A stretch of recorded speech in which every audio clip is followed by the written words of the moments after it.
പരിസ്ഥിതി ദിനം. പ്രകൃതിക്കായി, നമ്മുടെ ഫ്യൂച്ചറിനായിട്ട് പ്രകൃതിയിൽ നിന്ന് ഇൻസ്പിറേഷൻ ഉൾക്കൊണ്ടുകൊണ്ട് ജീവിക്കാം എന്നുള്ളതാണ് നമ്മുടെ ഈ വർഷത്തെ പരിസ്ഥിതി ദിനത്തിൻ്റെ പ്രമേയം. അതിൽ ഊന്നൽ നൽകിക്കൊണ്ടാണ് നമ്മൾ ഈ കൊല്ലം എമ്പാടും പരിസ്ഥിതി ദിനം ആഘോഷിക്കുന്നത്. അപ്പോൾ അതിൻ്റെ ഭാഗമായിട്ട് അതിനോട് ഏറ്റവും ഒത്തുചേരുന്ന രീതിയിൽ ഒരു വെബിനാറാണ് ഇന്ന് നമ്മൾ സംഘടിപ്പിച്ചിട്ടുള്ളത്. അപ്പോൾ ഇത് സംഘടിപ്പിച്ചിട്ടുള്ളത് ഒരു കൊളാബറേഷൻ്റെ ഭാഗം കൂടിയായിട്ടാണ്. ടി ബാർക്കും സെൻറ്റ് മേരീസ് കോളേജിലെ ബോട്ടണി ഡിപ്പാർട്ട്മെൻറ്റുമാണ് ഈ പ്രോഗ്രാം സംഘടിപ്പിച്ചിട്ടുള്ളത്. അപ്പോൾ ടി ബാർക്ക് എന്ന് പറയുന്നത് tropical biodiversity action and research centre ആണ്. അത് നമ്മുടെ ഏർലി കരിയർ റിസർച്ചേഴ്സും ടീച്ചേഴ്സും ഒക്കെ കൂടി ചേർന്നിട്ടുള്ള ഒരു ഗ്രൂപ്പാണ്. സയൻസിനെ എങ്ങനെ സാധാരണ ആൾക്കാരിലേക്ക് കമ്മ്യൂണിക്കേറ്റ് ചെയ്യാം, അവരിലേക്ക് അത് എത്തിക്കാം, അതേപോലെ കൺസർവേഷൻ, പരിസ്ഥിതി സംരക്ഷണം, അതേപോലെ റീസ്റ്റോറേഷൻ പോലുള്ള ആക്ടിവിറ്റീസ് എങ്ങനെ ലോക്കലി ചെയ്തുകൊണ്ട് ഗ്ലോബലി ഉള്ളൊരു എഫക്റ്റിലേക്ക് കൊണ്ടുവരാം എന്നുള്ള ലക്ഷ്യത്തോടു കൂടിയിട്ടൊക്കെയാണ് ടി ബാർക്ക് എന്ന് പറയുന്ന ഒരു ഉദ്യമം സ്റ്റാർട്ട് ചെയ്തിട്ടുള്ളത്. അപ്പോൾ അങ്ങനെ ഒരു ഗ്രൂപ്പും അതേപോലെ തന്നെ വയനാട്ടിലെ ബത്തേരിയിലുള്ള സെൻറ്റ് മേരീസ് കോളേജിലെ ബോട്ടണി ഡിപ്പാർട്ട്മെൻറ്റും കൂടി ചേർന്നിട്ടാണ് ഇന്നത്തെ ഈ വെബിനാർ ഇവിടെ സംഘടിപ്പിക്കുന്നത്. ഇതിലെ ഏറ്റവും സ്പെഷ്യൽ ആയിട്ടുള്ള കാര്യം എന്ന് പറയുന്നത് നമ്മളുടെ പ്രസൻറ്റ് ചെയ്യുന്ന വ്യക്തിയാണ്. അദ്ദേഹത്തിൻ്റെ പേര് ശ്യാംകുമാർ എന്നാണ്. ആള് കാസർഗോഡുകാരനാണ്. അപ്പോൾ നമ്മൾ എങ്ങനെ നമ്മൾ പറയും നമുക്കിങ്ങനെ പ്രകൃതിയെ സംരക്ഷിക്കാം, മരങ്ങൾ നട്ടുപിടിപ്പിക്കാം. ഇന്ന് ഒത്തിരി പേര് ഒരുപാട് മരങ്ങളും നട്ടിട്ടുണ്ടാവും. അതോടൊപ്പം തന്നെ ഒരു എക്കോസിസ്റ്റത്തിനെ മൊത്തമായിട്ട് എങ്ങനെ സംരക്ഷിക്കാം എന്നുള്ളതിൻ്റെ ഒരു പ്രാക്ടിക്കൽ എക്സാമ്പിൾ കാണിച്ചു തന്നിട്ടുള്ള വ്യക്തിയാണ് ശ്യാംകുമാർ.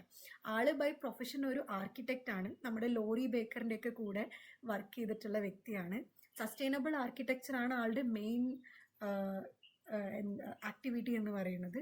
പക്ഷെ അതിനോടൊപ്പം തന്നെ സമയമില്ലെങ്കിൽ പോലും കൺസർവേഷന് വേണ്ടിയിട്ടും ബേർഡിങ്ങിന് വേണ്ടിയിട്ടൊക്കെ ആൾ ഒത്തിരി സമയം കണ്ടെത്താറുണ്ട്. അപ്പോൾ കാസർഗോഡുള്ള അദ്ദേഹത്തിൻ്റെ വീടിൻ്റെ അടുത്ത് തന്നെയുള്ള ഒരു പുഴയുമായി ബന്ധപ്പെട്ട് അവിടുത്തെ എക്കോസിസ്റ്റത്തിന് ഡീഗ്രഡേഷൻ സംഭവിക്കുന്നത് ഒബ്സർവ് ചെയ്ത സമയത്ത് അവിടെ എങ്ങനെ നേറ്റീവ് പ്ലാന്റ്സ് അല്ലെങ്കിൽ തനതായിട്ടുള്ള ചെടികൾ കൊണ്ടുവന്ന് അവിടുത്തെ എക്കോസിസ്റ്റത്തിനെ റീസ്റ്റോർ ചെയ്തുകൊണ്ട് അവിടെ നിന്ന് നഷ്ടപ്പെട്ടു പോയിട്ടുള്ള കിളികളെയും ജീവികളെയും ഒക്കെ എങ്ങനെ തിരിച്ചു കൊണ്ടുവരാം, അവിടുത്തെ പുഴയെ എങ്ങനെ സംരക്ഷിക്കാം എന്നുള്ള ഒരു ആശയത്തിൽ ഊന്നിക്കൊണ്ടാണ് അദ്ദേഹം അവിടുത്തെ കൺസർവേഷൻ ആക്ടിവിറ്റീസ് ഒക്കെ ചെയ്തിട്ടുള്ളത്. അപ്പം ഞാനിത് കൂടുതലായിട്ട് പറഞ്ഞ് മുഷിപ്പിക്കുന്നില്ല. വളരെ സന്തോഷത്തോടെ, സ്നേഹത്തോടെ, റെസ്പെക്റ്റോടെ ശ്യാംകുമാറിനെ ഇന്നത്തെ ഈ വെബിനാറിലേക്ക് സ്വാഗതം ചെയ്യുന്നു. അദ്ദേഹം എങ്ങനെയാണ് ഈ ആക്ടിവിറ്റീസ് ചെയ്തത് എന്നുള്ളത് നമുക്ക് കേൾക്കാം. Shyamkumar, yes. Yes, thank you. Thank you, Angel. I sincerely thank TVARC for this wonderful opportunity. കേൾക്കാലോ അല്ലേ? ക്ലിയർ അല്ലേ? കേൾക്കാം. For this wonderful opportunity. ഇതൊരു എൻ്റെതായ രീതിയിൽ ഞാൻ ചെയ്തൊരു ചെറിയൊരു എഫേർട്ടാണ്. അത് ബാക്കിയുള്ളവർക്ക് ഏതെങ്കിലും രീതിയിൽ സഹായകമാവുന്നു എന്നുള്ളത് കേൾക്കുന്ന തന്നെ വളരെ സന്തോഷം തരുന്നുണ്ട്.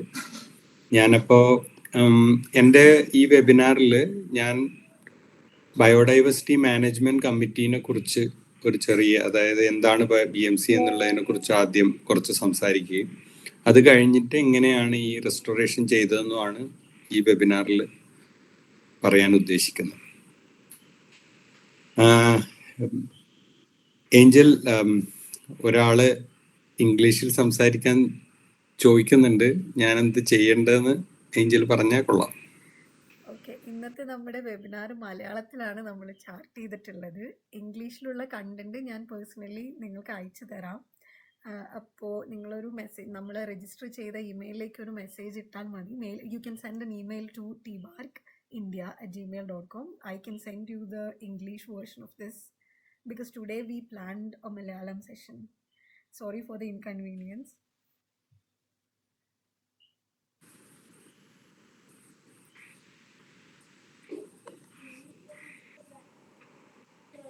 ശ്യാമിന് തുടരാവുന്നതാണ്. അത് ഞാൻ ഇവിടെ ഇന്റേണലി പരിഹരിച്ചോളാം.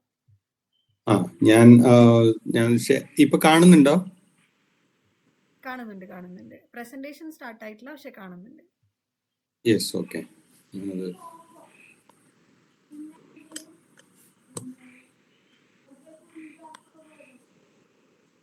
കാണാമല്ലോ അല്ലേ? യെസ്, കാണാം കാണാം. ഫുൾ സ്ക്രീനിലേക്ക് വന്നിട്ടില്ല. ഫുൾ സ്ക്രീൻ കാണാമല്ലോ അല്ലേ? It's full perfect. സ്ക്രീൻ അല്ലേ? യാ, ഓക്കെ. അപ്പോ ഇത് സ്ലൈഡുകൾ എല്ലാം ഇംഗ്ലീഷിലാണ്, അത് മലയാളത്തിലേക്ക് മാറ്റിയിട്ടില്ല. കാരണം അത് വായിക്കാൻ ബാക്കിയുള്ളവർക്കും കൂടെ ഞാൻ എല്ലാം എക്സ്പ്ലെയിൻ ചെയ്യുന്നതെല്ലാം മലയാളത്തിലായിരിക്കും. ഇത് ഒരു എൻ്റെതായ രീതിയിലുള്ള ഒരു റെസ്റ്റോറേഷൻ ഉദ്യമമാണെങ്കിലും ഇപ്പൊ ഞാൻ അതിനെ റെസ്റ്റോറേഷൻ എന്ന് അവകാശപ്പെടുന്നില്ല. എന്തെന്ന് പറഞ്ഞാൽ, ഞാൻ ആ സമയത്ത് റെസ്റ്റോറേഷൻ എന്ന് പറയുന്നത് എന്തായിരുന്നു എന്ന് എനിക്ക് മനസ്സിലാവാത്തത് കൊണ്ടും അതിപ്പോ ശരിക്കും പറഞ്ഞ ഒരു പ്ലാന്റിങ് എന്നുള്ള രീതിയിൽ മാത്രമേ എൻ്റെ ആ സമയത്തെ കൺസെപ്റ്റ് പ്രകാരം അത് റെസ്റ്റോറേഷൻ ആണെങ്കിലും ഇപ്പൊ ഞാൻ അതിനെ റെസ്റ്റോറേഷൻ എന്ന് വിളിക്കാൻ ഉദ്ദേശിക്കുന്നില്ല. പക്ഷെ ഇതിന്റെ പ്രത്യേകത ഗവൺമെന്റ് സംവിധാനം ഉപയോഗിച്ച് ഈ ഒരു എഫേർട്ട് ചെയ്യാൻ പറ്റി എന്നുള്ളതാണ് ഇതിലെ പ്രത്യേകത. ഇത് ഒരു തുടർ പ്രവർത്തനമാണ്, ഇപ്പോഴും ചെയ്തുകൊണ്ടിരിക്കുന്നുണ്ട്. നമ്മളിപ്പോൾ ചെയ്തുകൊണ്ടിരിക്കുന്നത് റെസ്റ്റോറേഷൻ എഫേർട്ടാണ്. അപ്പോൾ ആദ്യം ഞാൻ ബയോളജിക്കൽ ഡൈവേഴ്സിറ്റി ആക്ട് 2002 കുറിച്ച് ആദ്യം പറയാം. നമ്മുടെ ഇന്ത്യയിൽ 1992 ഉണ്ടായ CBD, റിയോ ഡി ജനീറോയിൽ ഉണ്ടായ CBD പ്രകാരം എല്ലാ രാജ്യങ്ങളും ബയോളജിക്കൽ ഡൈവേഴ്സിറ്റി ആക്ട് ഉണ്ടാക്കണമെന്ന് എല്ലാവരും മ്യൂച്വലി എഗ്രി ചെയ്തു. ആ എഗ്രി ചെയ്തതിൻ്റെ ഫലമായിട്ട് ഇന്ത്യയിൽ അത് വരാൻ 10 കൊല്ലം എടുത്തു. അത് പ്രകാരം ബയോളജിക്കൽ ഡൈവേഴ്സിറ്റി ആക്ട് 2002 ഉണ്ടാവുകയും അതിൻ്റെ ഫലമായി എല്ലാ തദ്ദേശ സ്വയംഭരണ സ്ഥാപനങ്ങളിലും ഓരോ BMC, ബയോഡൈവേഴ്സിറ്റി മാനേജ്മെന്റ് കമ്മിറ്റി ഉണ്ടാക്കണമെന്നും ഈ ബയോളജിക്കൽ ഡൈവേഴ്സിറ്റി ആക്ട് പറയുന്നുണ്ട്. അതിൻ്റെ പ്രധാന ഉദ്ദേശങ്ങൾ ഒന്ന് കൺസർവേഷൻ, പിന്നൊന്ന് സുസ്ഥിര ഉപയോഗം, പിന്നൊന്ന് ബെനിഫിറ്റ് ഷെയറിങ്. അതായത് ഒരു ബെനിഫിറ്റ് ഷെയറിങ് എന്ന് ഉദ്ദേശിക്കുന്നത് നമ്മൾ ഏതെങ്കിലും ഒരു സ്ഥലത്ത് നിന്ന് ഒരു കമ്പനി ഒരു ഫോണ അല്ലെങ്കിൽ ഫ്ലോറ കളക്ട് ചെയ്യുന്നുണ്ടെങ്കിൽ അതിൻ്റെ ഒരു നിശ്ചിത തുക അവിടുത്തെ തദ്ദേശ സ്വയംഭരണ സ്ഥാപനത്തിലേക്ക് പോവുകയും അത് പുനഃസ്ഥാപിക്കാൻ അത് ഉപയോഗിക്കുകയും വേണമെന്നാണ് ബയോളജിക്കൽ ഡൈവേഴ്സിറ്റി ആക്ട് പറയുന്നത്. ഇത് കൂടാതെ നമ്മൾ പരമ്പരാഗതമായ ഒരു അറിവ് നമ്മൾ അതിൽ ഉപയോഗിക്കുന്നുണ്ടെങ്കിൽ ആ പരമ്പരാഗത അറിവിന്റെ ഉടമസ്ഥർക്ക് അതിൻ്റെ ഒരു പാർട്ട് കൊടുക്കണം എന്നുള്ളതാണ് ഈ ബയോളജിക്കൽ ഡൈവേഴ്സിറ്റി ആക്ടിലൂടെ പറയുന്നത്. ഇത് മൂന്ന് തലത്തിലാണ് ഇതിന്റെ ഇംപ്ലിമെന്റേഷൻ വരുന്നത്. ഒന്ന് നാഷണൽ ലെവലിൽ, അതായത് നാഷണൽ ബയോഡൈവേഴ്സിറ്റി അതോറിറ്റി അല്ലെങ്കിൽ NBA. അത് സ്ഥിതി ചെയ്യുന്നത് ചെന്നൈയിലാണ്. സാധാരണഗതിയിൽ എല്ലാം ഒന്നുകിൽ ബോംബെയിലായിരിക്കും അല്ലെങ്കിൽ ഡൽഹിയിലായിരിക്കും. ഇതിന്റെ ഹെഡ് ഓഫീസ് ചെന്നൈയിലാണ്, നാഷണൽ ബയോഡൈവേഴ്സിറ്റി അതോറിറ്റിയുടെ. അതിന്ന് താഴോട്ട് വന്നു കഴിഞ്ഞാൽ സ്റ്റേറ്റ് ലെവലിൽ ബയോഡൈവേഴ്സിറ്റി ബോർഡ് ഉണ്ട്. കേരളത്തിലാണെങ്കിൽ കേരള സ്റ്റേറ്റ് ബയോഡൈവേഴ്സിറ്റി ബോർഡ് നമുക്ക് ഇവിടെ ഉണ്ട്. അതാണ് ഈ സംസ്ഥാന തലത്തിൽ ഈ NBA സംസ്ഥാന തലത്തിലുള്ള കോർഡിനേഷൻ കമ്മിറ്റി ആയിട്ടാണ് ഈ സ്റ്റേറ്റ് ബയോഡൈവേഴ്സിറ്റി ബോർഡുകൾ ആക്ട് ചെയ്യുന്നത്. അത് പിന്നീട് ലോക്കൽ ലെവലിലേക്ക് വരുമ്പോൾ നമ്മളെ ബയോഡൈവേഴ്സിറ്റി മാനേജ്മെന്റ് കമ്മിറ്റി എന്ന പേരിലാണ് ഇത് വരുന്നത്. അത് എല്ലാ തദ്ദേശ സ്വയംഭരണ സ്ഥാപനങ്ങളിലും വേണം എന്ന് നിർബന്ധമാണ്. കേരളത്തിൽ മാത്രമാണ് നമ്മുടെ ഇന്ത്യയിൽ അത് കുറച്ചെങ്കിലും നല്ല രീതിയിൽ പ്രവർത്തിക്കുന്നത്. നമുക്ക് എല്ലാ പഞ്ചായത്തിലും ഒരു ബയോഡൈവേഴ്സിറ്റി മാനേജ്മെന്റ് കമ്മിറ്റി ഉണ്ട്, പേരിനാണെങ്കിൽ പോലും. പക്ഷെ എന്നാൽ കഴിഞ്ഞ ഒരു 10 ഇല്ലെങ്കിലും ഒരു 7-8 കൊല്ലമായിട്ട് നല്ല രീതിയിൽ പ്രവർത്തിക്കുന്ന കുറെ ബയോഡൈവേഴ്സിറ്റി മാനേജ്മെന്റ് കമ്മിറ്റികൾ നമ്മൾ കേരളത്തിലുണ്ട്. ഇതാണ് ഒരു ലീഗൽ ഫ്രെയിംവർക്കിനെ കുറിച്ച് പറയുമ്പോൾ ഈ സെക്ഷനുകളിന് ഇതൊന്ന് ജസ്റ്റ് നിങ്ങൾക്ക് ആവശ്യമുണ്ടെങ്കിൽ നോട്ട് ചെയ്ത് വെക്കാം. ഈ സെക്ഷനുകൾ പല രീതിയിൽ നമുക്ക് ഉപയോഗപ്പെടുന്ന സെക്ഷനുകളാണ്. മാത്രമല്ല ബയോഡൈവേഴ്സിറ്റി മാനേജ്മെന്റ് കമ്മിറ്റി എന്ന് പറയുന്നത് വലിയ രീതിയിൽ ഒരു എന്താ പറയേണ്ടത്, ഭയങ്കര പവർഫുൾ ആയിട്ടുള്ള ഒരു കമ്മിറ്റി കൂടിയാണ് ഈ ബയോഡൈവേഴ്സിറ്റി മാനേജ്മെന്റ് കമ്മിറ്റി. പല ഇടപെടലുകളും നിയമപരമായി നടത്താൻ പറ്റുന്ന ഒരു കമ്മിറ്റിയാണ് ബയോഡൈവേഴ്സിറ്റി മാനേജ്മെന്റ് കമ്മിറ്റി. അതിൽ കാര്യമായിട്ടുള്ളത് ഈ സെക്ഷനുകളിലെ ഈ ബയോളജിക്കൽ ഡൈവേഴ്സിറ്റി ആക്ടിലെ ഈ സെക്ഷനുകളാണ് ഈ ഓരോ കാര്യങ്ങൾ വരുന്നത്. അതിൽ സെക്ഷൻ 36 മൊത്തത്തില് സ്ട്രാറ്റജീസും പ്ലാനിങ്ങും എല്ലാം നടത്താൻ വേണ്ടിയിട്ടുള്ള സെക്ഷനുകളാണ്. 37 ഹെറിറ്റേജ് സൈറ്റ്, അതായത് ഒരു ബയോളജിക്കൽ ഡൈവേഴ്സിറ്റി ആക്ട് പ്രകാരം നമ്മൾ ഒരു സ്ഥലം ഒരു പ്രൊട്ടക്ട് ചെയ്യപ്പെടേണ്ട ഒരു സ്ഥലമാണെന്ന് നമുക്ക് തോന്നിയാൽ അവിടെയുള്ള ബയോഡൈവേഴ്സിറ്റി മാനേജ്മെന്റ് കമ്മിറ്റിക്ക് അതൊരു ഹെറിറ്റേജ് സൈറ്റ് ആയിട്ട് പ്രഖ്യാപിക്കാനുള്ള റൈറ്റ് ഉണ്ട് സെക്ഷൻ 37 പ്രകാരം. അതുപോലെ ത്രെട്ടൻഡ് സ്പീഷീസിനെ സംരക്ഷിക്കാനുള്ളത് ഈ ബയോളജിക്കൽ ഡൈവേഴ്സിറ്റി ആക്ടിലുണ്ട്. കൂടാതെ ഓരോന്നിൻ്റെയും റെപ്പോസിറ്ററി തയ്യാറാക്കൽ ഇതിൻ്റെ ഒരു ഭാഗമാണ്. കൂടാതെ ഈ BMC എന്ന് പറയുന്ന സെക്ഷൻ 41 വരുന്നതാണ്. പിന്നെ ഇത് നേരത്തെ ഞാൻ പറഞ്ഞ പോലെ ബയോഡൈവേഴ്സിറ്റി ഫണ്ട് ഈ പറയുന്ന കമ്പനികൾ ഇത് ഉപയോഗിക്കുന്നുണ്ടെങ്കിൽ അതിൻ്റെ ഒരു ശതമാനം ഈ ബയോഡൈവേഴ്സിറ്റി മാനേജ്മെന്റ് കമ്മിറ്റിക്ക് കൊടുക്കാനും അതുവഴി അത് പുനഃസ്ഥാപിക്കാനും ഉള്ള അധികാരവും ഈ ഒരു കാര്യത്തിൽ ഈ ഒരു സെക്ഷൻ പ്രകാരമുണ്ട്. ഇതിൻ്റെ ഒരു സ്റ്റാറ്റ്യൂട്ടറി സ്ട്രക്ചറും മെമ്പർഷിപ്പും എങ്ങനെയാണെന്ന് ജസ്റ്റ് ഞാൻ പറഞ്ഞു പോവാം. ഇതിൽ സാധാരണഗതിയിൽ ഈ ഒരു കമ്മിറ്റിയിൽ 11 അംഗങ്ങൾ ഉണ്ടാവും. ഈ ലോക്കൽ ബോഡിയുടെ പിരീഡ് തന്നെ ആയിരിക്കും സാധാരണ BMCക്ക്. അതായത് എപ്പോഴാണോ തദ്ദേശ സ്വയംഭരണ സ്ഥാപനങ്ങളിലെ എലക്ഷൻ നടക്കുന്നത് ആ എലക്ഷൻ കഴിയുമ്പോൾ അത് വീണ്ടും പുനഃസംഘടിപ്പിക്കും. അതിൻ്റെ ചെയർപേഴ്സൺ എപ്പോഴും ആ തദ്ദേശ സ്വയംഭരണ സ്ഥാപനത്തിന്റെ പ്രസിഡന്റ് ആയിരിക്കും. അതുപോലെ അതിന്റെ സെക്രട്ടറി ആ ലോക്കൽ ബോഡി, അതായത് തദ്ദേശ സ്വയംഭരണ സ്ഥാപനങ്ങളുടെ സെക്രട്ടറി കൂടിയായിരിക്കും. ഇപ്പൊ നമ്മുടെ കേരളത്തിൽ നോക്കിക്കഴിഞ്ഞാൽ 1200 ലോക്കൽ ബോഡികളിൽ ഇത് ഉണ്ട്. നാഷണൽ ലെവലിൽ 2,77,688 ഉണ്ട്. പിന്നെ ഇതിൽ ഉണ്ടാവുന്ന മെമ്പേഴ്സ് ആരൊക്കെയാണെന്ന് പറഞ്ഞാൽ ഇതിൻ്റെ കർഷകര്, മത്സ്യത്തൊഴിലാളികള്, അക്കാഡമിഷ്യൻസ്, പിന്നെ ഇതുപോലെ അതായത്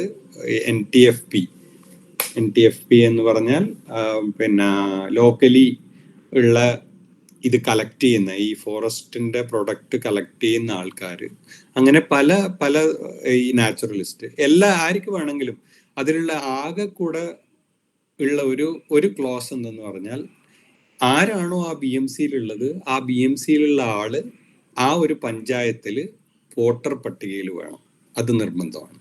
അത് കൂടാതെ ഈ തദ്ദേശ സ്വയംഭരണ സ്ഥാപനങ്ങളിലെ ഇത് കൂടാതെ ഡിസ്ട്രിക്ട് ലെവലിലും ബ്ലോക്ക് ലെവലിലും കേരളത്തിൽ BMCകളിലുണ്ട്. കൂടാതെ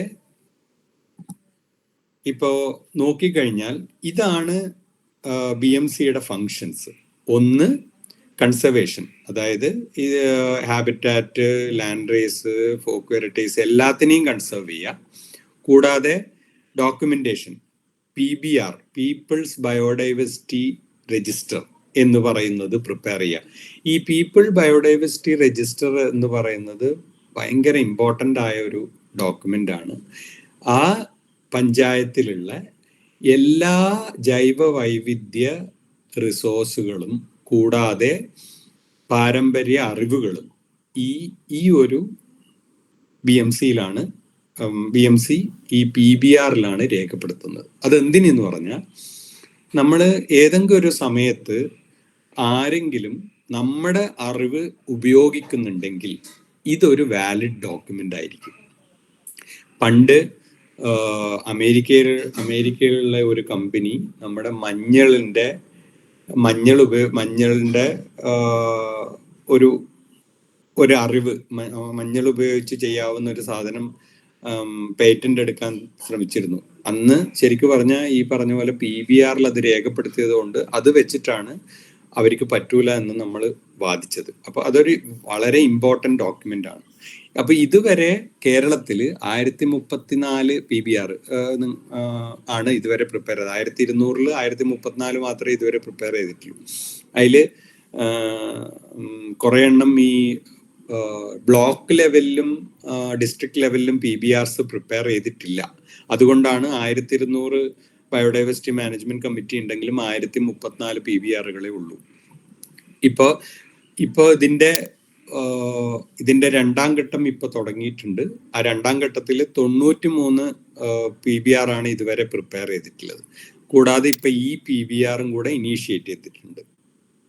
പിന്നെ നമ്മുടെ ലോക്കൽ ബയോഡൈവേഴ്സിറ്റി ഫണ്ടിന്റെ സോഴ്സ് എന്തെല്ലാമെന്ന് പറഞ്ഞാൽ, നമ്മൾ ഈ പ്രവർത്തനങ്ങൾ നടത്താനുള്ള സോഴ്സുകൾ, ഒന്ന് NBA ഗ്രാന്റുകൾ തരാറുണ്ട്. ഈ നേരത്തെ പറഞ്ഞ നമ്മൾ ഒന്ന് കൊണ്ടുപോകുന്നുണ്ടെങ്കിൽ അതിന്റെ ഫീസ് നമുക്ക് കളക്ട് ചെയ്യാം. കൂടാതെ ബെനിഫിറ്റ് ഷെയറിങ്ങിൽ വരുന്ന ഫീസ് കളക്ട് ചെയ്യാം. പിന്നെ സ്റ്റേറ്റ് ലോൺ നമുക്ക്, അതായത് പിന്നെ സംസ്ഥാന സർക്കാരിന്റെ ഫണ്ട് നമുക്ക് ഇതിനായിട്ട് ഉപയോഗിക്കാം. ഇതെന്തിനെല്ലാം യൂസ് ചെയ്യാം?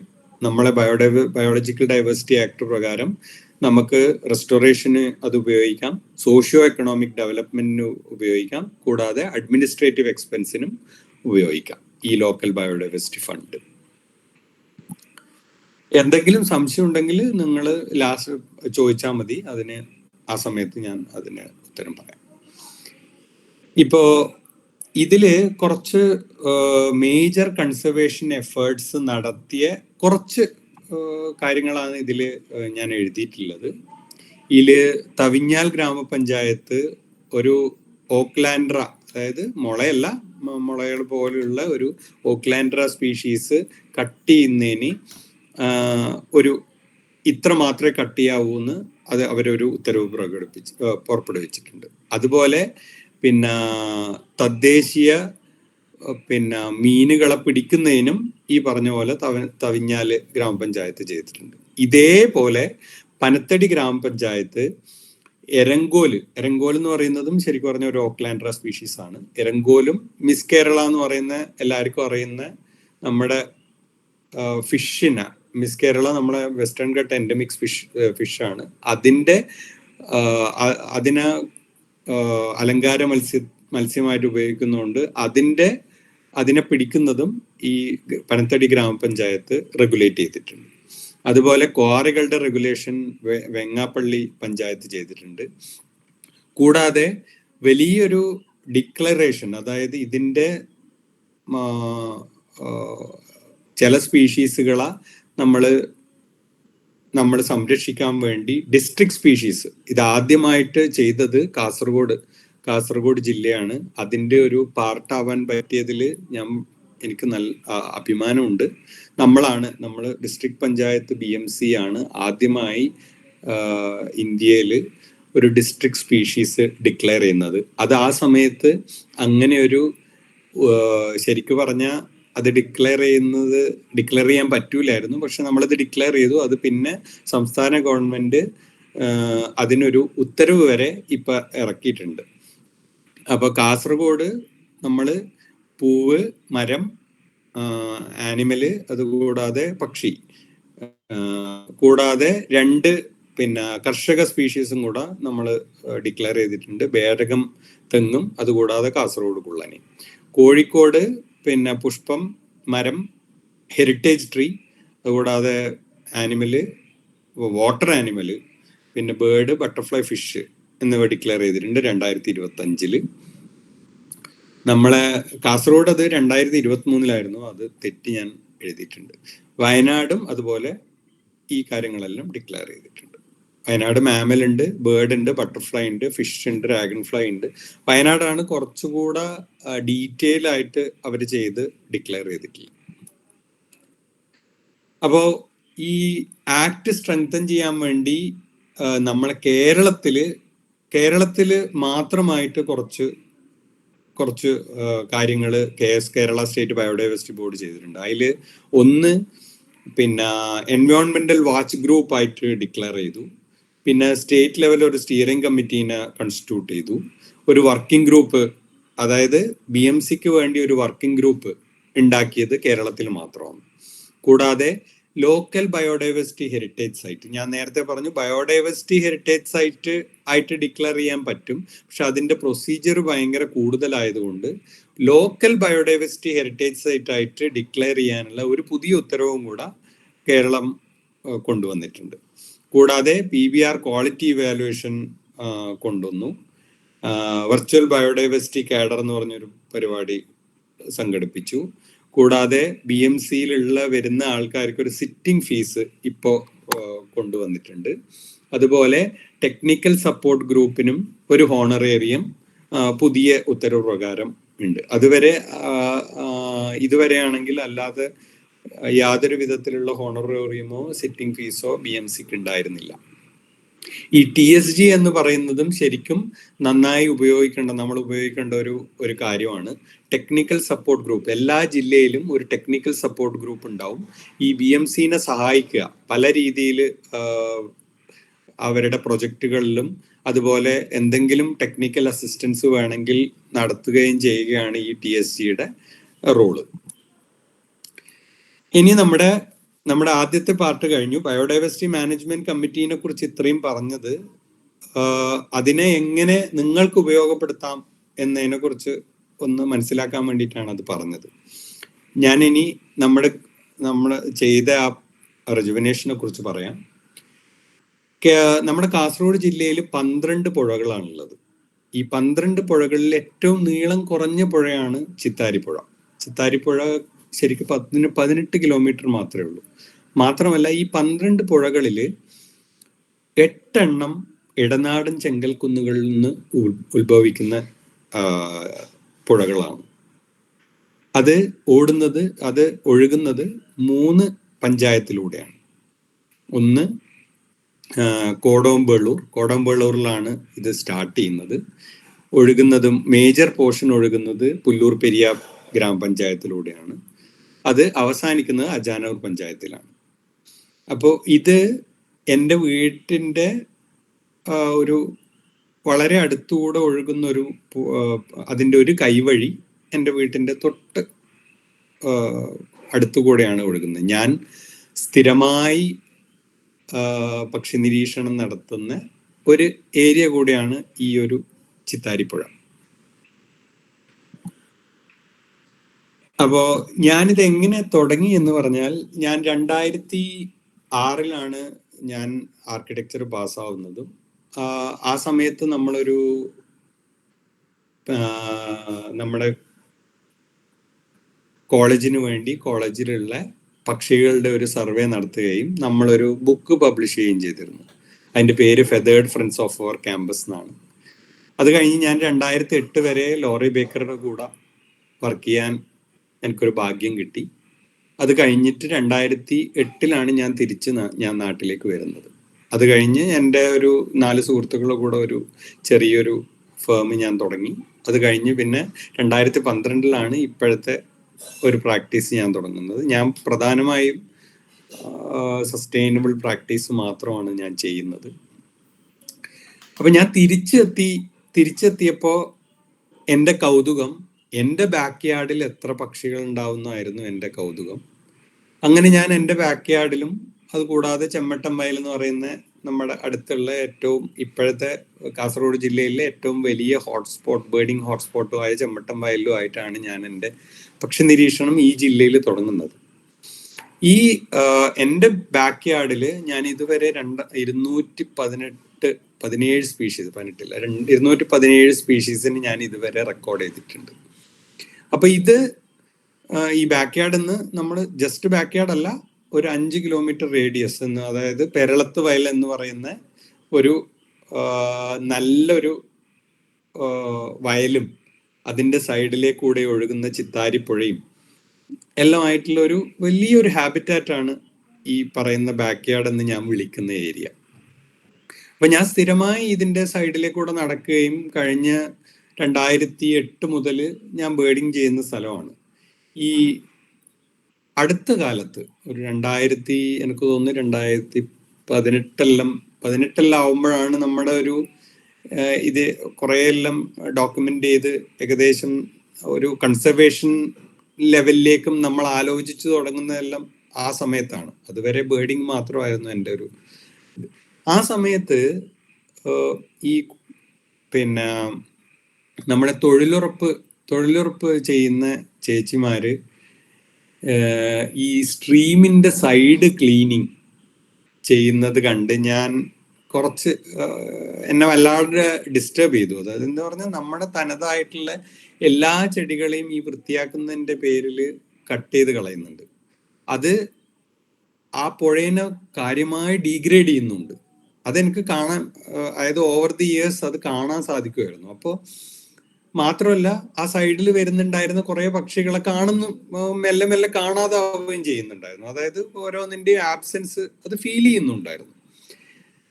അപ്പൊ ഇതിനെ എങ്ങനെ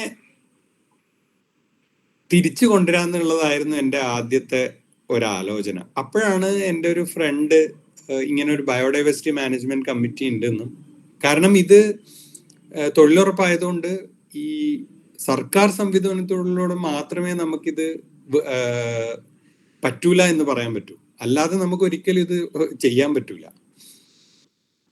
അപ്പൊ BMC ഒരു നല്ല മാധ്യമമായിരിക്കും ഞാൻ ആലോചിക്കുകയും അങ്ങനെ BMCയിൽ ജോയിൻ ചെയ്യാൻ വേണ്ടി എൻ്റെ ഒരു, കാരണം ഇതെല്ലാം പൊളിറ്റിക്സ് ഒബ്വിയസ്ലി ഉണ്ടാവുന്നത് കൊണ്ടും ഞാൻ അവിടുത്തെ പഞ്ചായത്ത് പ്രസിഡന്റിനെ എൻ്റെ ഒരു കസിൻ്റെ ഫ്രണ്ട് ആയതുകൊണ്ട് അങ്ങനെ വിളിച്ച് ഇതിൻ്റെ BMCയിൽ എന്നെ ഒരു അംഗമാക്കാൻ പറ്റുമോ എന്നെല്ലാം ചോദിക്കുകയും, കാരണം ആ സമയത്തായിരുന്നു ഇലക്ഷൻ കഴിഞ്ഞതേ ഉണ്ടായിരുന്നുള്ളൂ. അപ്പോൾ അവരത് കോൺസ്റ്റിറ്റ്യൂട്ട് ചെയ്തിട്ടുണ്ടായിരുന്നു. പക്ഷെ അത് ആ ഒരു കമ്മിറ്റി ഈ പഞ്ചായത്ത് പ്രസിഡന്റ് തന്നെയായിരുന്നു തൊട്ട് മുമ്പത്തെ ടേമും പ്രസിഡന്റ് ആയിട്ടിരുന്നത്.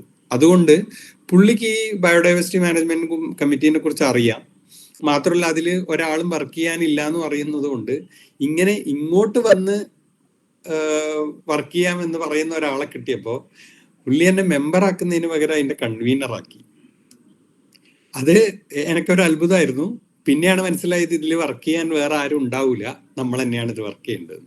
എന്നിരുന്നാലും അത് എനിക്ക് ഭയങ്കര സന്തോഷം തോന്നി. അപ്പോൾ തിരിച്ച് ആ BMCയിൽ കയറുകയും ആ കയറിയ സമയത്ത് തന്നെ കേരള സ്റ്റേറ്റ് ബയോഡൈവേഴ്സിറ്റി ബോർഡിന്റെ ഒരു പ്രൊജക്റ്റിന് അപേക്ഷ ക്ഷണിക്കുകയും ചെയ്തു. അതിൽ എടുത്തു പറയേണ്ട ഒരു പേര് ബാലകൃഷ്ണൻ സാറിന്റെയാണ്. കേരള സ്റ്റേറ്റ് ബയോഡൈവേഴ്സിറ്റി ബോർഡിന്റെ ഇപ്പോഴത്തെ മെമ്പർ സെക്രട്ടറി ബാലകൃഷ്ണൻ സാറ് ആ സമയത്ത് മെമ്പർ സെക്രട്ടറി അല്ലെങ്കിൽ പോലും അവരുമായിട്ടും പുലരി എന്ന് പറയുന്ന സംഘടനയിലൂടെ പുള്ളിയായിട്ടും ഒരു സൗഹൃദം ഉണ്ട്.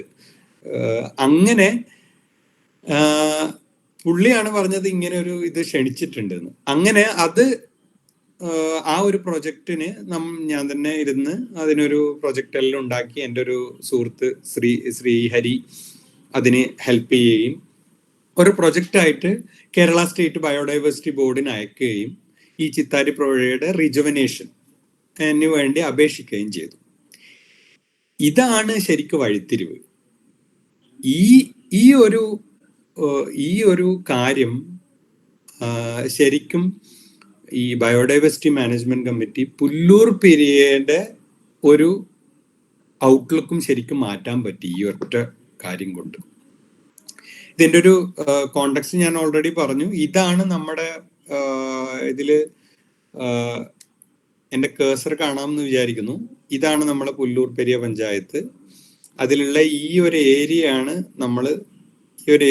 നമ്മൾ ആദ്യത്തെ ഘട്ടത്തിൽ റിജുവിനേഷന് വേണ്ടി തയ്യാറാക്കിയത്. കാരണം ഏറ്റവും ആക്സസിബിൾ ആയിട്ടുള്ളതും അവിടെ ഒരു കുറച്ച് ഏരിയ നമുക്ക് ഉണ്ടെന്ന്, കാരണം ഞാൻ സ്ഥിരമായി നടക്കുന്ന വഴിയാണ്. ഞാൻ ഇതിനു വേണ്ടി ചിത്താരിപ്പുഴയുടെ ഫുള്ള് ഈ 18 കിലോമീറ്റർ സ്ട്രെച്ചും നമ്മളെന്ന് പറഞ്ഞാൽ ഞാനും എൻ്റെ ഒരു ഫ്രണ്ടും കൂടെ പോയി നടന്ന് നോക്കിയിരുന്നു ഓൾമോസ്റ്റ്.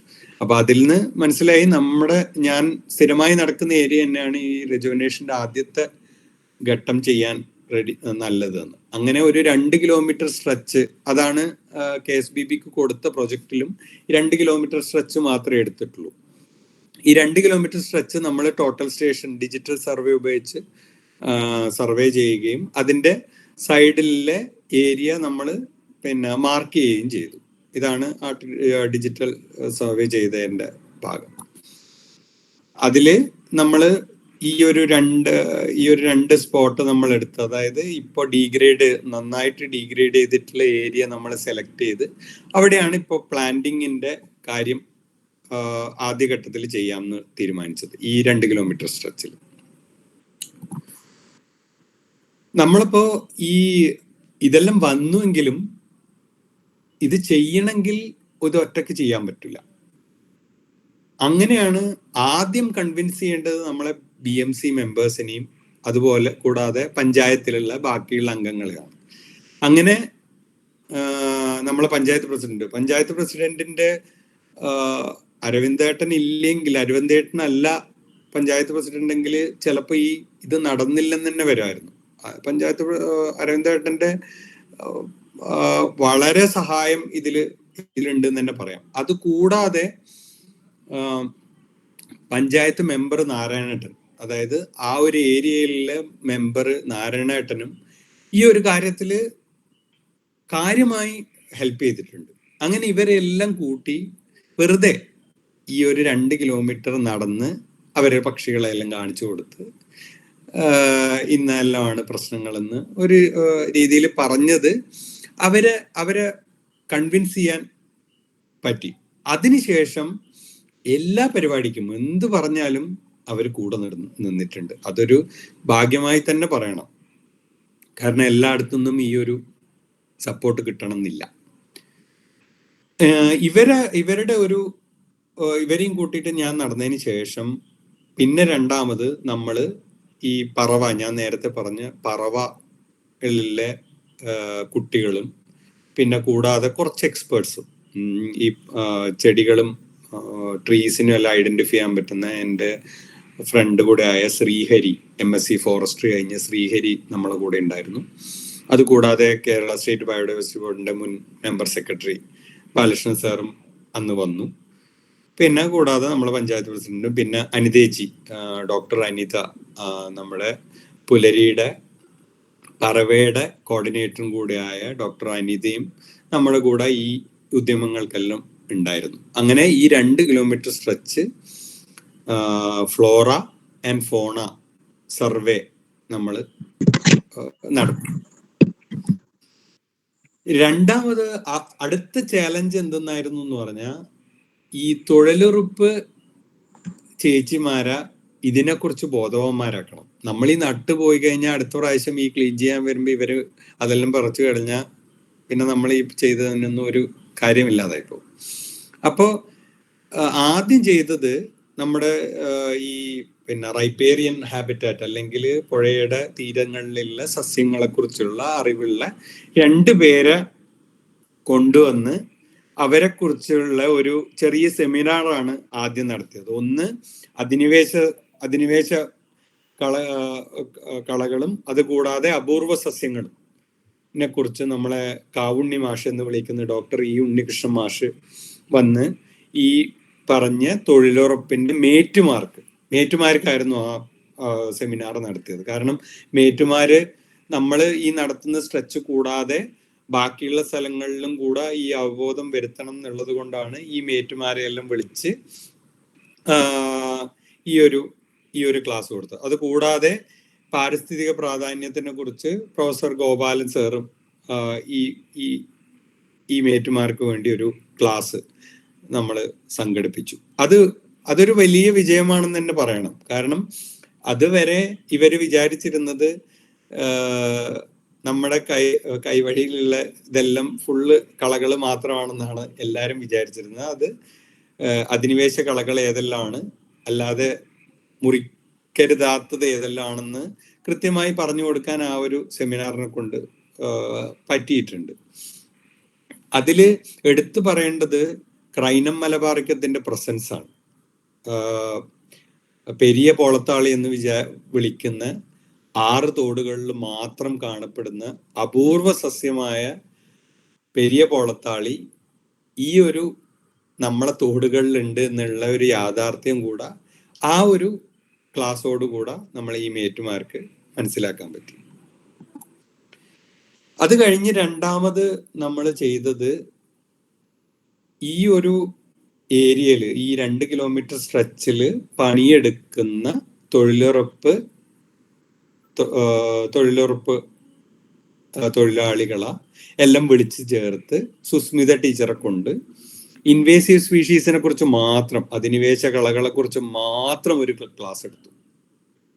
കാരണം നമ്മൾ റിസ്റ്റോറേഷൻ ചെയ്യുമ്പോൾ ആദ്യം ചെയ്യേണ്ടത് അധിനിവേശ കളകളെ റിമൂവ് ചെയ്യാന്നുള്ളതാണ്. അത് പ്രത്യേകിച്ച് നമുക്ക് കിട്ടിയ ഈ 5 ലക്ഷം വെച്ചിട്ട് സാധാരണ തൊഴിലാളികൾ വെച്ച് ചെയ്യല് ബുദ്ധിമുട്ടായതുകൊണ്ട് ഇവരെ തന്നെ വെച്ച് ചെയ്തു കഴിഞ്ഞാൽ 2 ഗുണമുണ്ട്.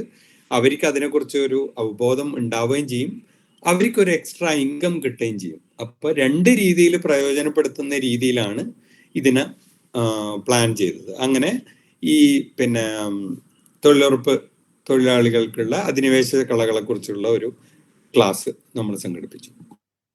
അതിനുശേഷം ഇവരെ കൊണ്ട് തന്നെ ഈ പറഞ്ഞ തൊഴിലുറപ്പ് തൊഴിലാളികളെ കൊണ്ട് തന്നെ നമ്മൾ ഇപ്പോഴും എല്ലാ മഴ കഴിഞ്ഞ ഉടനെ നമ്മൾ എല്ലാ കൊല്ലവും ഇതിപ്പോ ചെയ്തു വരുന്നുണ്ട്, ഇപ്പോഴും ചെയ്യുന്നുണ്ട്. ഇൻവേസീവ് മാത്രമല്ല, ഇൻവേസീവ് സ്പീഷീസിനുള്ള ഇളകളെ കുറിച്ച് അവർക്ക് ഇപ്പൊ നന്നായിട്ട് അറിയുകയും ചെയ്യാം. ഞാൻ ഇത് കഴിഞ്ഞ് നമ്മുടെ ഈ ഒരു പ്രോഗ്രാം നമ്മുടെ ഒരു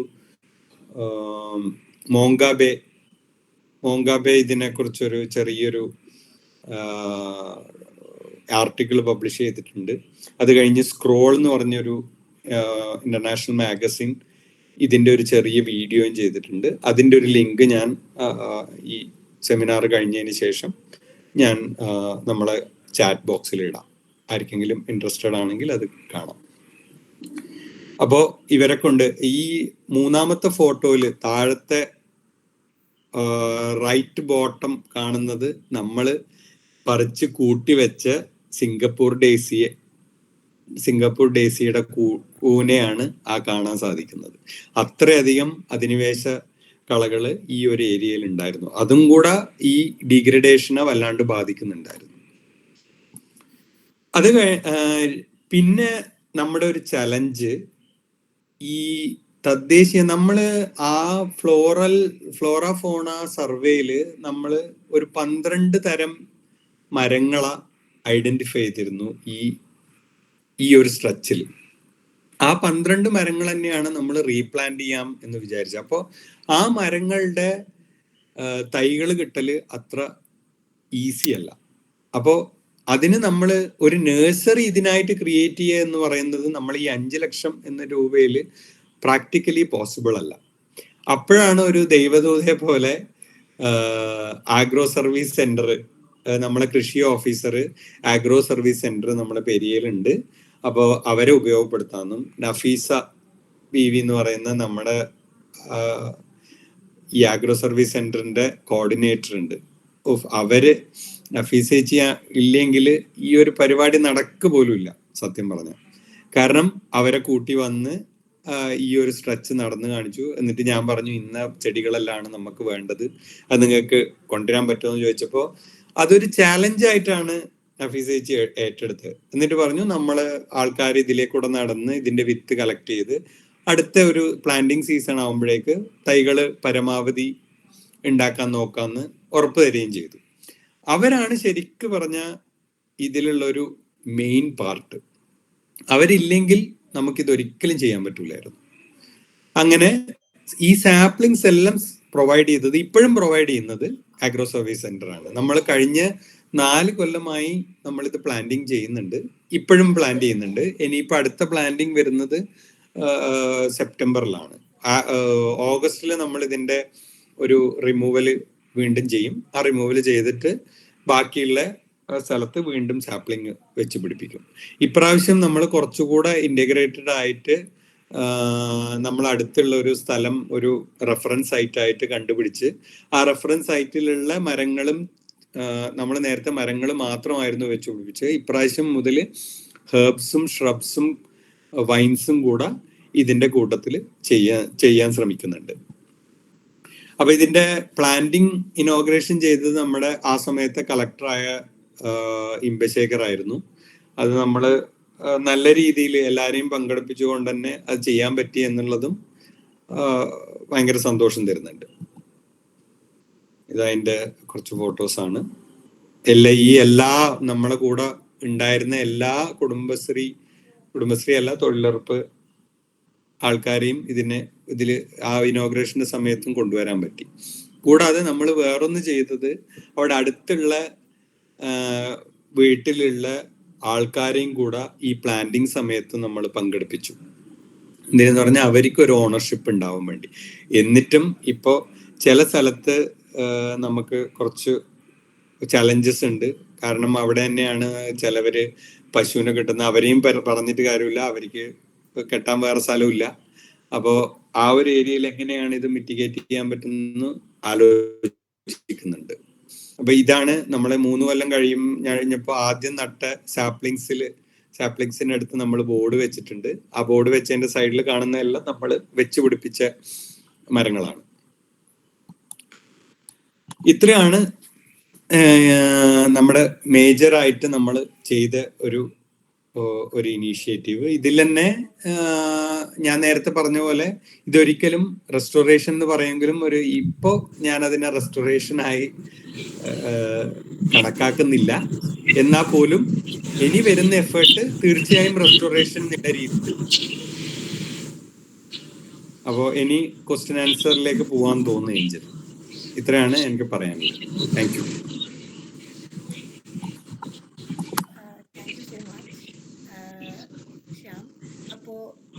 എനിക്ക് ഒരു അനൗൺസ്മെന്റും കൂടി ഉണ്ട്. ഇനി കുറച്ച് സമയം നമുക്ക് പറഞ്ഞ കാര്യങ്ങളെ വെച്ചിട്ട് ക്വസ്റ്റ്യൻ ആൻസറിലേക്ക് കിടക്കാം. ഇതിനുശേഷം നമ്മൾ ഫീഡ്ബാക്ക് ഫോമിലേക്ക്. അപ്പൊ അത് പൂരിപ്പിച്ച് അയക്കുന്ന ആൾക്കാർക്കായിരിക്കും നമ്മൾ സർട്ടിഫിക്കറ്റ് പ്രൊവൈഡ് ചെയ്യാം. അപ്പോൾ ഇപ്പോൾ അവതരിപ്പിച്ച കാര്യവുമായി ബന്ധപ്പെട്ട് റൈപ്പേറിയൻ എക്കോസിസ്റ്റം രജിസ്ട്രേഷൻ ഒക്കെ ആയിട്ട് ബന്ധപ്പെട്ട് അതേപോലെ തന്നെ പല ഗവൺമെന്റ് ബോഡീസിനെ ഉപയോഗിച്ചുകൊണ്ടും പല വോളണ്ടറി ഗ്രൂപ്പ്സിനെ ഉപയോഗിച്ചുകൊണ്ടാണ് അദ്ദേഹം ആക്ടിവിറ്റി ചെയ്തിരിക്കുന്നത്. അപ്പോൾ എന്തെങ്കിലും ഡൗട്ടുകൾ ഉണ്ടെങ്കിൽ നിങ്ങൾക്ക് നേരിട്ട് ചോദിക്കാവുന്നതാണ്. സംസാരിക്കാൻ ബുദ്ധിമുട്ടുള്ളവർക്ക് ചാറ്റിലായാലും ഇടാവുന്നതാണ്. നമ്മൾ ട്രാക്ക് ചെയ്തിട്ട് ചോദിക്കാം. Okay, so you can ask questions.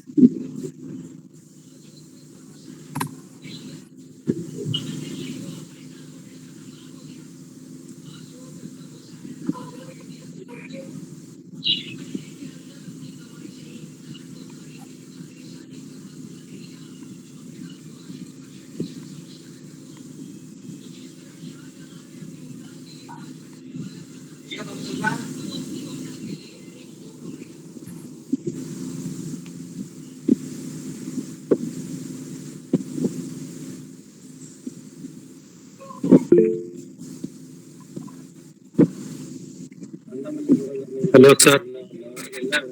പറഞ്ഞോളൂ. Riparian ecosystem is explained as a flora and fauna available partly in aqua and partly in terrestrial area. Now it has been explained that how the deterioration is happening due to invasive species and other exotic or like that. Then what are the remedies available to restore the ecosystem in a riparian area? Thank you Latheef G.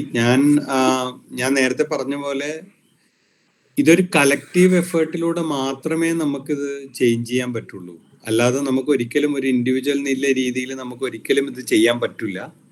അപ്പൊ ഏറ്റവും നല്ലത് ഒരു കളക്റ്റീവായിട്ട് ഈ BMCനെ ഉപയോഗിച്ചും അല്ലെങ്കിൽ ഇതുപോലുള്ള സംഘടനകളെ ഉപയോഗിച്ചും നമ്മൾ പറ്റുന്നത്ര ഇൻവേസീവ് സ്പീഷീസിനെ കളയുക. എന്നിട്ട് അതിൽ ഇപ്പോഴത്തെ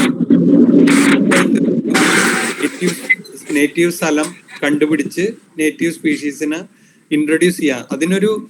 ഒരു സിമ്പിൾ ഫോർമുല ഇല്ല.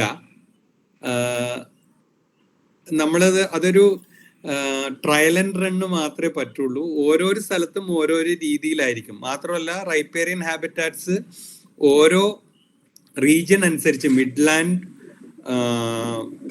ലോലാൻഡ്, ഹൈലാൻഡിനനുസരിച്ച് ഇത് മാറുന്നുണ്ട്. അപ്പോൾ അതൊരു ഇമ്പോർട്ടൻറ്റ്, നമ്മളൊരു ജനറലൈസ് ചെയ്ത് പറയുന്നത് ശരിയല്ല. ഓരോരോ സ്ഥലത്തിനനുസരിച്ച് വേണം അത് ചെയ്യാൻ.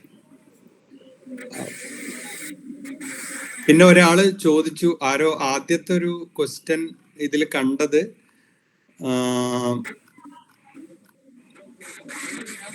According to you what is restoration? അത് ആക്ച്വലി നല്ലൊരു ചോദ്യമാണ്. റെസ്റ്റോറേഷൻ എന്ന് പറയുന്നത് നമ്മൾ വെറും പ്ലാന്റിങ് അല്ല, പകരം ഒരു ഹാബിറ്റാറ്റിനെ നമ്മൾ എങ്ങനെയാണ് തിരിച്ചു കൊണ്ടുവരാൻ പറ്റുന്നത്, അതാണ് റെസ്റ്റോറേഷൻ. അതിന് നമ്മൾ ചെയ്യേണ്ടത് ഏറ്റവും അടുത്തുള്ള ഒരു ഡീഗ്രേഡ് അല്ലാത്ത ഒരു ഏരിയ, ഇതേ സ്ട്രെച്ചിൽ, അതേ എലിവേഷനിൽ, അതേ എലിവേഷനും ഇമ്പോർട്ടൻ്റ് ആണ്, ആ സ്ഥലം ഇമ്പോർട്ടൻ്റ് ആണ്. അങ്ങനെ ഒരു സ്ഥലം കണ്ടുപിടിച്ച് ആ ഒരു ഏരിയയിലുള്ള ചെടികൾ എല്ലാം, not just trees, everything should be documented. ആ ഡോക്യുമെന്റ് ചെയ്തിട്ടുള്ള ആ ഒരു പർട്ടിക്കുലർ സ്പീഷീസിനെ വെച്ചിട്ടായിരിക്കണം നമ്മൾ റെസ്റ്റോറേഷൻ ചെയ്യുന്നത്. എന്നാൽ മാത്രമേ അത് റെസ്റ്റോറേഷൻ ആയിട്ട് കണക്കാക്കാൻ പറ്റുള്ളൂ. ഞാൻ ക്ലിയർ ആയി എന്ന് വിശ്വസിക്കുന്നു. How can we conserve areas that is currently under clearing by government bodies to build housing societies? They won't stop that, so how to conserve the biodiversity? അതൊരു വളരെ ഡിഫിക്കൽട്ട് ക്വസ്റ്റ്യൻ ആണ്. ഞാൻ സ്വയം ഒരു ആർക്കിടെക്റ്റ് ആണ്. ഞാനും പ്രൊജക്ട്സ് ചെയ്യുന്നുണ്ട്. നമുക്കൊരിക്കലും ഇത് തടയാൻ പറ്റൂല. പക്ഷെ നമുക്ക് ചെയ്യാൻ പറ്റുന്നത് how we can minimise the impact. പിന്നെ കൂടാതെ നമ്മളൊരു ഏത് ഹാബിറ്റാറ്റിലാണോ നമ്മളത് ചെയ്യുന്നത്, ഞാനിപ്പോൾ എൻ്റെ പ്രൊജക്ട്സിൽ ഞാൻ ചെയ്യുന്നത് സാധാരണ ഒരു ഏരിയ എൻ്റെ ക്ലയൻസിനോട് എങ്ങനെയാണോ ആ സ്ഥലം ഉണ്ടായിരുന്നത് അത് അങ്ങനെ തന്നെ കൺസേർവ് ചെയ്യാൻ ഞാൻ പരമാവധി റിക്വസ്റ്റ് ചെയ്യാറുണ്ട്. മാത്രമല്ല എൻ്റെ ക്ലയൻറ്റായി പൊതുവെ ഈ ഒരു ഇതുമായിട്ട് അലൈൻ ചെയ്യുന്ന ക്ലയൻസ് ആയതുകൊണ്ട് മിക്കവാറും ആൾക്കാർ അത് എഗ്രി ചെയ്യാറുണ്ട്. അപ്പൊ നമ്മൾ അതാണ് കാര്യമായി ചെയ്യുക. പിന്നെ രണ്ടാമത് നമ്മളത് ഒരു ലാൻഡ്സ്കേപ്പ് എല്ലാം ചെയ്യുമ്പോൾ പരമാവധി ആ ഒരു ഏരിയയിലുള്ള മരങ്ങൾ തന്നെ അല്ലെങ്കിൽ ചെടികൾ തന്നെ ഉപയോഗിക്കാനും പരമാവധി ശ്രമിക്കുക എന്നുള്ളതാണ് നമുക്ക് അടുത്ത ചെയ്യാൻ പറ്റുന്നത്. അപ്പൊ ഇങ്ങനത്തെ ഒരു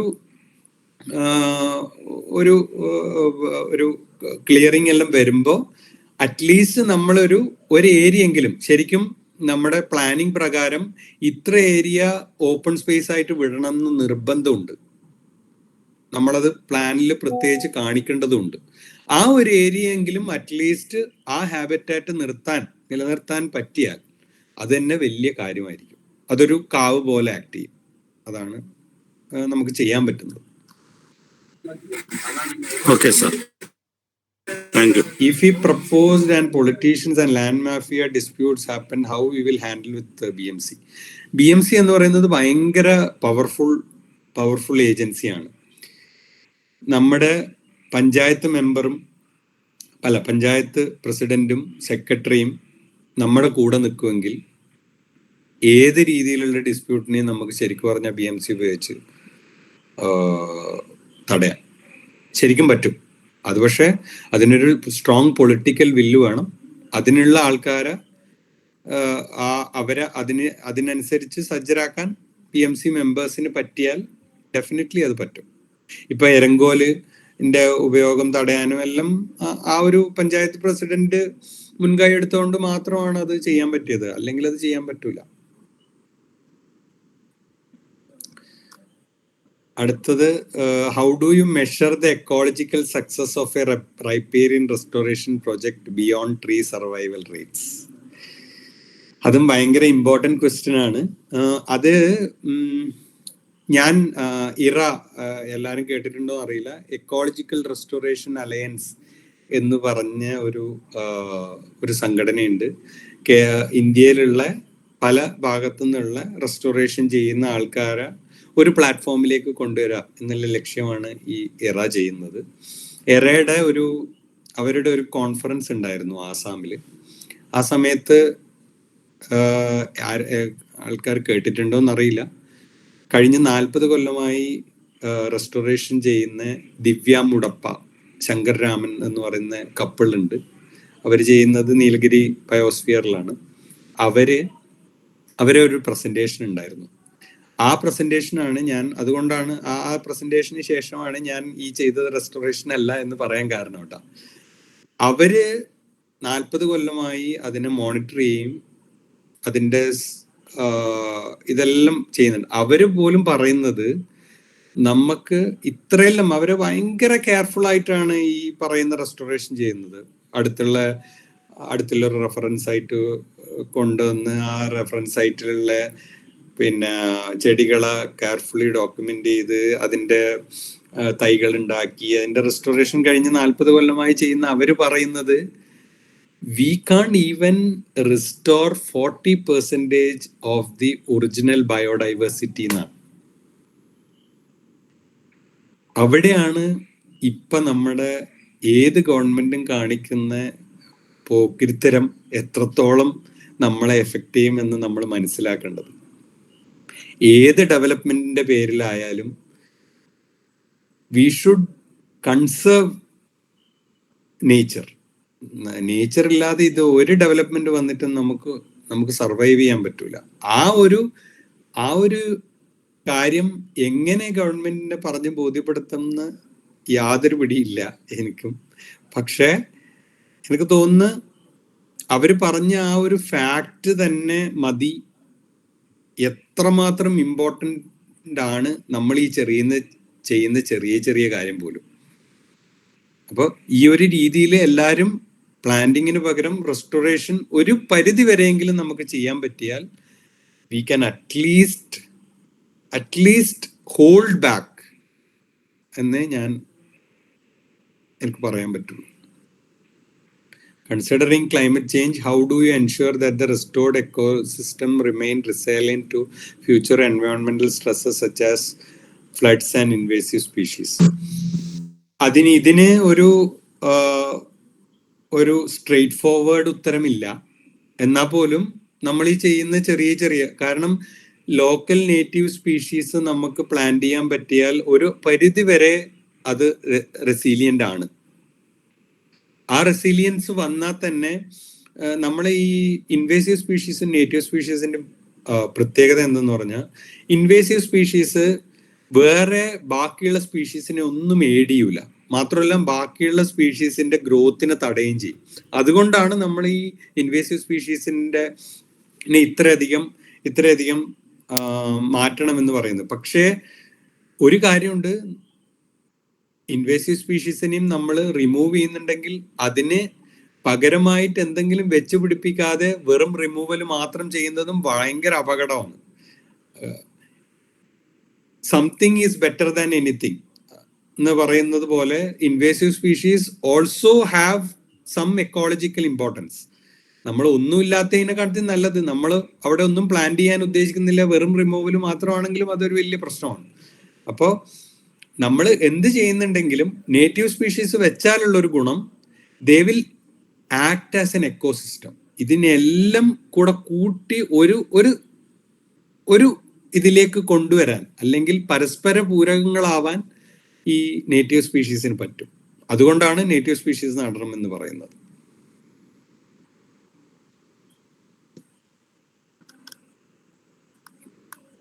How long will it take to see measurable ecological recovery after restoration? ഞാൻ അതിന്റെ നേരത്തെ ഉത്തരം പറഞ്ഞു, 40 കൊല്ലം കഴിഞ്ഞിട്ടും ഇത്രേ പറ്റുന്നുള്ളൂ. അപ്പോൾ it takes a long time. At least if we start, we will have a result.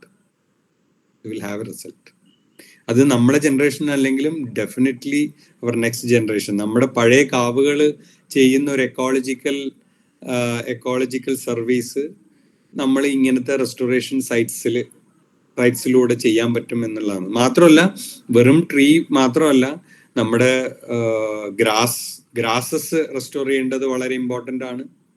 നമ്മുടെ ഒരിക്കലും ഇടനാടൻ ജംഗൽ കുന്നുകളിൽ പോയി നമ്മൾ ഒരിക്കലും മരം നടരുത്. അവിടെ മരം നടുന്നുണ്ടെങ്കിൽ തന്നെ അതിൽ തന്നെ കുറച്ച് ഏരിയ, മണ്ണുള്ള ഏരിയയിൽ മാത്രമേ നടാൻ പാടുള്ളൂ. ഈ പാറകളിൽ ഒരിക്കലും കുഴി കുത്തിയിട്ട് മരം നടാൻ പാടില്ല. അങ്ങനെ കുറേ അധികം കാര്യങ്ങൾ ഇതിന്റെ ഈ മർമ്മം അറിഞ്ഞ തല്ലാൻ പറ്റൂല എന്ന് പറയുന്നില്ലേ, അത് വളരെ സത്യമാണ്. Can you please able to suggest interesting project topics in restoration? Restorationil habitat, my sincere plea is that everyone should look into habitat. നമ്മൾ ആവാസ വ്യവസ്ഥയാണ് നമ്മൾ നോക്കേണ്ടത്. നമ്മൾ ഒരിക്കലും വേറൊന്നും നോക്കരുത്. അവിടെ എന്താണോ ആവാസ വ്യവസ്ഥ ഉണ്ടായിരുന്നത് അതിനെയാണ് നമ്മൾ റിസ്റ്റോർ ചെയ്യേണ്ടത്, അല്ലാതെ planting alla. Invasive species also support the flora fauna of that area. This is quite recently quoted by funding agency. Can you highlight what should be done in such case? ഞാൻ നേരത്തെ already അത് സൂചിപ്പിച്ചു.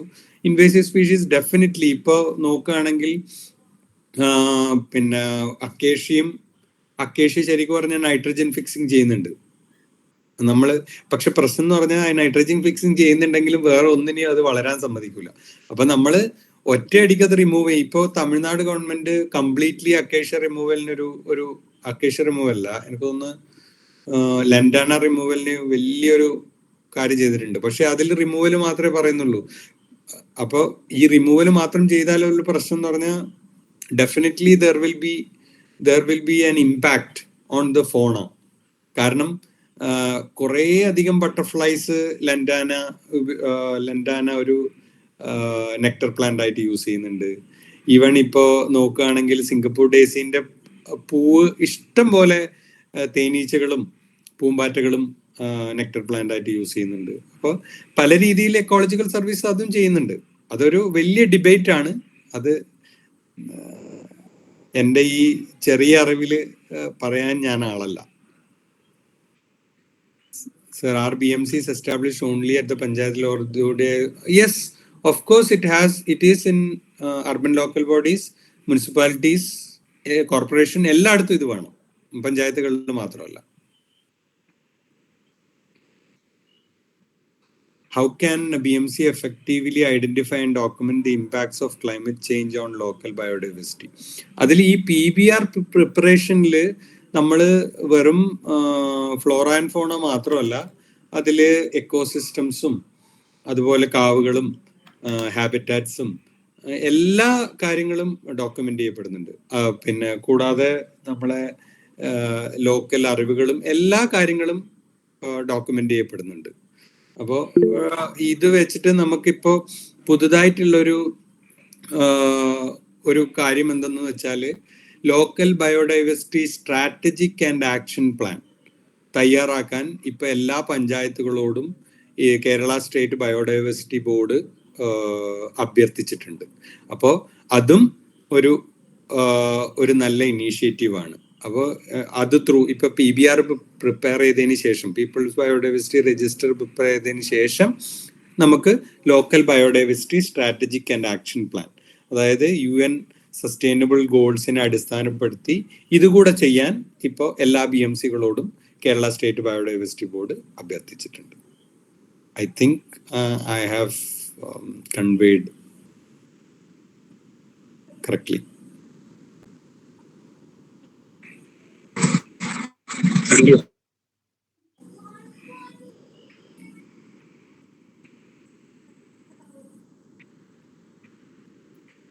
Shaiju hand raise ചെയ്തിട്ടുണ്ടായിരുന്നു. എന്തെങ്കിലും questions ചോദിക്കാനുണ്ടെങ്കിൽ you can ask now.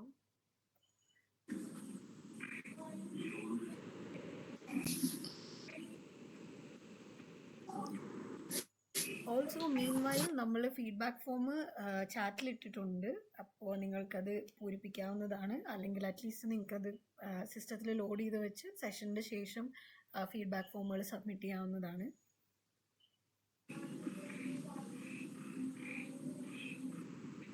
ഇനി എന്തെങ്കിലും questions ബാക്കിയുണ്ടോ?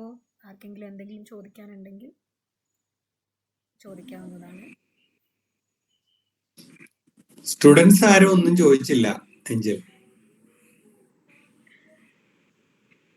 സ്റ്റുഡൻസിന് എല്ലാ കാര്യങ്ങളും മനസ്സിലായോ?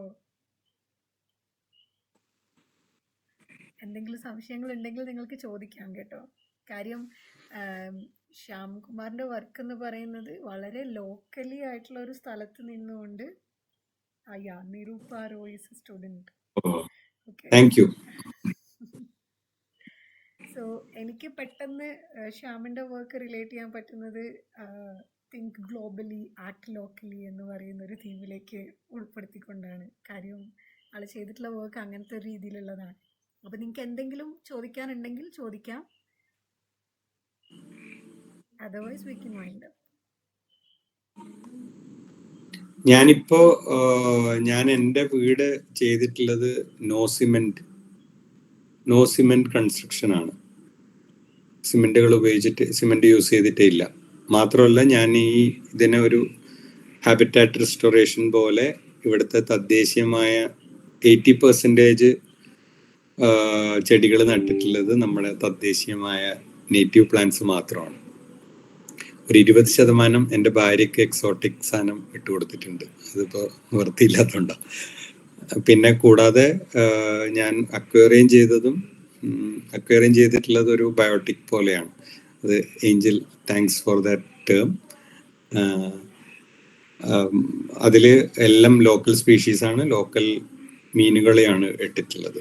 പരമാവധി ആ ഒരു രീതിയിൽ നമുക്ക് ചെയ്യാൻ പറ്റുന്നത് എങ്ങനെയെല്ലാം ഒരു എക്സ്പെരിമെന്റ് ഞാൻ ഈ ഒരു വീട്ടിൽ ചെയ്യാൻ ശ്രമിച്ചിട്ടുണ്ട്.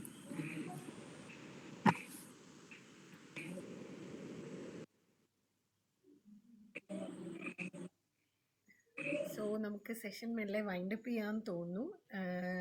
അപ്പോൾ നമുക്ക് നന്ദി പറയാനുള്ളത് അഭിഷേക് ബിജു ആണ്, സെന്റ് മേരീസ് കോളേജിലെ Abhishek Biju. You can come forward. Thank you, ma'am. Good evening, everyone. As we come to the end of this meaningful webinar, I would like to express my sincere gratitude to everyone who made this program successful.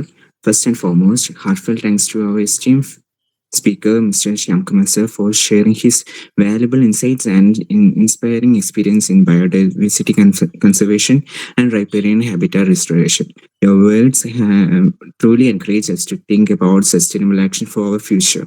I extend my sincere thanks to TBUG and the Department of Botany, St. Mary's College, Sultan Bathery, for jointly organizing the insightful webinar in connection with World Environmental Day 2026. I would also like to express my heartfelt gratitude to our respected principal and management of St. Mary's College for their constant support and encouragement in making programs like this possible. And special thanks to the faculty members, student coordinators, volunteers, and all the students, and also participants whose presence and coordination made this section meaningful. And once again, thank you all for being part of this wonderful program. Have a great evening. Thank you. Angel, ഞാൻ ആ YouTube link ഞാനൊന്ന് ഇടാം കേട്ടോ, ഒരു minute. Share ചെയ്തോളൂ ചാറ്റിലേക്ക്. അപ്പം എനിക്ക് വളരെ സന്തോഷമുള്ള ഒരു കാര്യം, വളരെ ഇന്ററാക്റ്റീവ് ആയിട്ടുള്ള ഒരു സെഷൻ ആയിരുന്നു. ത്രൂ ഔട്ട് നമുക്ക് ജോയിൻ ചെയ്ത മെമ്പേഴ്സ് ഒക്കെ ഉണ്ടായിരുന്നു. സോ എല്ലാവർക്കും ഉപകാരപ്പെട്ടു എന്ന് വിചാരിക്കുന്നു. Hi, excuse me. Yeah, sure. Can I get your number, sir, or mail ID for future? Actually, I am doing PhD currently during wetlands. So, can I talk to you? I have some doubts regarding. Of course. ഞാൻ ഇട്ടിട്ടുണ്ട്, ചാറ്റിൽ ഇട്ടിട്ടുണ്ട്, എൻ്റെ email I D ഇട്ടിട്ടുണ്ട്, എൻ്റെ phone number ഇട്ടിട്ടുണ്ട്. Okay, so thank you so much. So, good night. അതിൽ ആ യൂട്യൂബ് ലിങ്ക് ഇട്ടിട്ടുണ്ട്. അതിൽ നമ്മളെ റെസ്റ്റോറേഷനെ കുറിച്ച് അത്യാവശ്യം നന്നായി അവർ ഡോക്യുമെന്റ് ചെയ്തിട്ടുണ്ട്. Thank you Angel for inviting me.